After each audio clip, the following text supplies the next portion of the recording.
For thousands of years, humans ate butter. Then, suddenly, it became the enemy.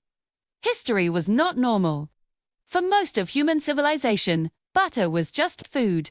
It was a simple, energy-dense staple, churned from milk, easy to store, and used across countless cultures for cooking, baking, or just spreading on bread. It was a reliable source of calories and fat, essential for survival and a symbol of agricultural life. For centuries, this was the undisputed reality. Then, the 20th century arrived, and everything changed. In the post-war era, a new scientific consensus began to form around diet and health. Researchers started linking saturated fats, like those found in butter, to rising rates of heart disease, (VIS). This idea, known as the diet heart hypothesis, gained enormous traction. Public health campaigns sounded the alarm, and suddenly, butter was cast as the villain in our kitchens. It was a dramatic shift in thinking, and it paved the way for a new champion to enter the scene. Enter margarine. Originally invented in the 19th century as a cheaper alternative, margarine's moment had finally come. Promoted as the heart-healthy choice, it was made from vegetable oils and was low in saturated fat. Factories ramped up production, and soon, tubs of margarine were replacing butter sticks in refrigerators across the world.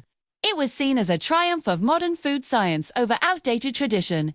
The message was clear: choose margarine, save your heart. People embraced this change, believing they were making a scientifically backed, healthier decision for themselves and their families. This was the era of processed food innovation, and margarine was its poster child. But the story doesn't end there. As scientists continued their research, a new discovery was made about the industrial process used to create margarine. This process, called hydrogenation, created something called trans fats.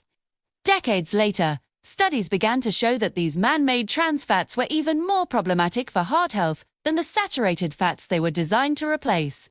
The so-called healthy alternative turned out to have its own serious downsides. This revelation created a huge dilemma for both consumers and scientists.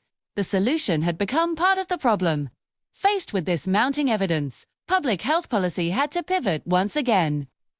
By the early 2000s, countries began requiring trans fats to be listed on nutrition labels, and by 2015, many had banned them from the food supply altogether. Margarine formulas were changed, and the scientific community had to re-evaluate its previous advice.